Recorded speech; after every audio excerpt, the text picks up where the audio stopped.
Umpisahan na natin ang tanungan. Ano ba ang first question mo, Miss Kiliti? Go ahead. Go, Miss Kiliti! Yes, ito ang tanong ko.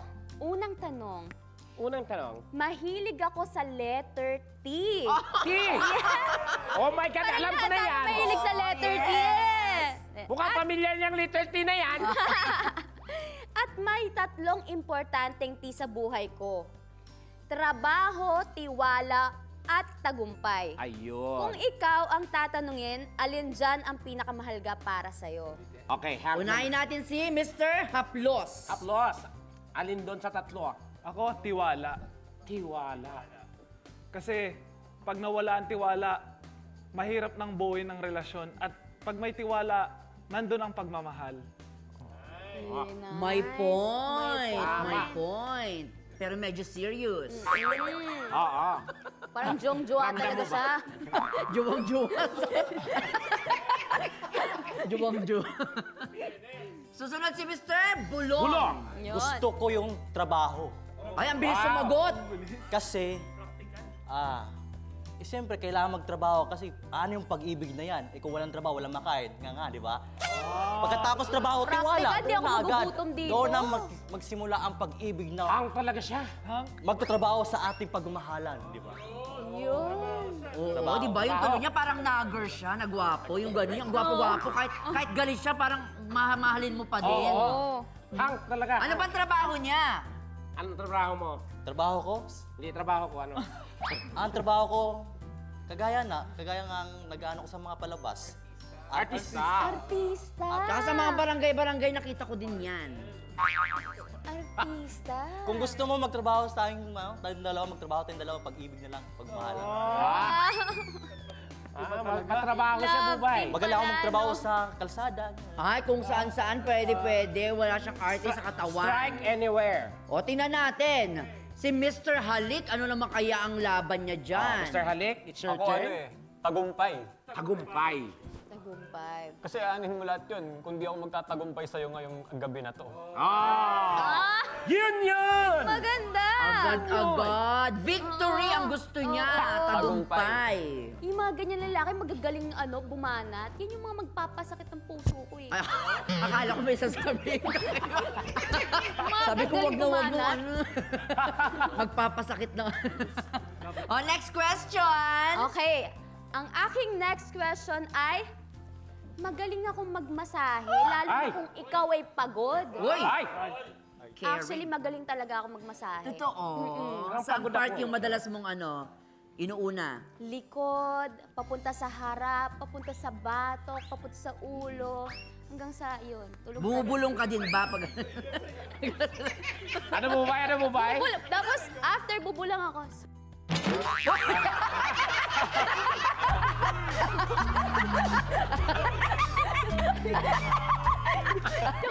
Dali, tigil na natin to. Pero may pass na naman siya dun. Joke lang. Ganon. joke lang. Joke lang po. Gusto ko yan. So, yun. Magaling ako magmasahe, lalo na kung ikaw ay pagod. Kunwari, minamassage ko ang iyong likod. Uy! Likod. Yes, parinig nga ng sign na tama ang aking hagod, isang ungol naman dyan. Uy! Ayan. Imagine ninyo, Hana, minamasahe na kayo sa likod. Paano kayo Yeah. uungol? Unahin natin si Mr. Haplos. So, ano to? Parang pagalingan ng pag ano to? Oo. Pag ungol. Ang Okay, Hank, number one. Miss Kiliti, ganito ako. Umungol. Oh. Ang sarap! Ang sarap mo naman magmasahe. Ay, may mga words of wisdom. Okay. Okay. Kunwari, ako si ano, ulitin mo para maramdaman ni Ayan. Miss Kilite. Kaya ako. Miss Kilite, ako ikaw ha. Oh, go. Ang sarap! Ang sarap mo naman magmasahe. Nakaka-relax. Ah. Ang ungol. Ang sarap. Oo. Nakita mo yon, narinig mo Oo, yon. parang napanood ko na yung ganun eh. Saan? Secret. Oo, di ba nangyari kang Bubay? Promote mo na. Susunod si Mr. Bulong. Bulong. Excited ako dito. Okay. Wala pa. Sarap mo naman magmasal. Pabakla na siya, Bubay. Suwabe ka naman.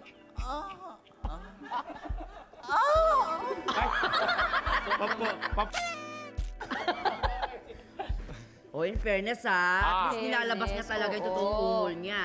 Okay. Ano masasabi mo sa ungol number 2? Maayos. Sana, maayos. Sana huwag niyo nang ulitin.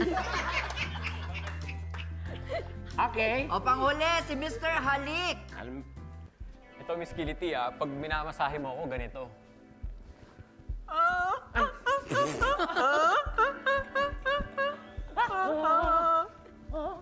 Galing ko, no?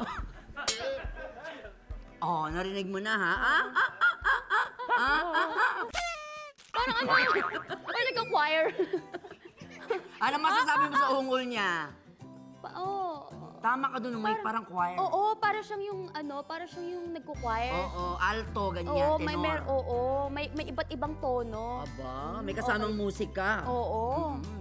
Dahil dyan, may isa ka pang katanungan sa kanila. Sige, isang umaga, paggising mo, katabi mo na ako, anong gagawin mo? Ay! Ay, maganda yan. Imagination. Imagine, ikaw, Mr. Hank. Mr. Haplos muna. Mr. Haplos. Ako kasi, Miss Kiliti, masarap magluto. Gigising na ako at pagluluto kita, pagsisilbihan kita habang buhay. Nang ano? Pagluluto kita ng hotdog at itlog. O, next naman. Sino sasagot dyan? Mr. Bulong. Sir Bulong. Akong Miss Kiliti, Alam na this. kung katabi kita matutulog, siyempre, lalambingin muna kita, di ba? Halikan muna kita sa pisngi, hanggang sa noo, at hawakan ko yung ulo mo at susuklayan kita ng Susuklayan. gamit ng mga kamay ko madaliri. Oo, siyempre. Gaganon daw yung buhok mo. Oo. Tapos, Yun ano kasi, to, paborito ko kasi makikipag-eye-to-eye ka ba buhok sa eh. kanya? At saka higit sa lahat, sasabihin ko sa'yo na importante ka sa buhay ko. Wow. Hank talaga. Siyempre, wag mong kakalimutan yung ha! Ganon sa umaga. Mr. Halik, kumusta ka dyan? Okay lang po. Di ba? Ang dali niya kausap. Pagising mo sa umaga, katabi mo na si Miss Kiliti. Ano ang gagawin mo?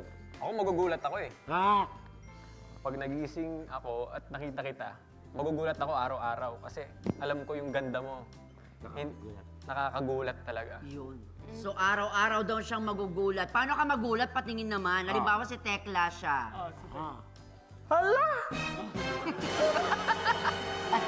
Hala!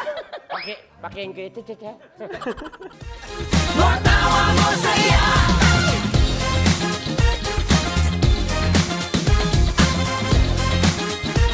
Matawa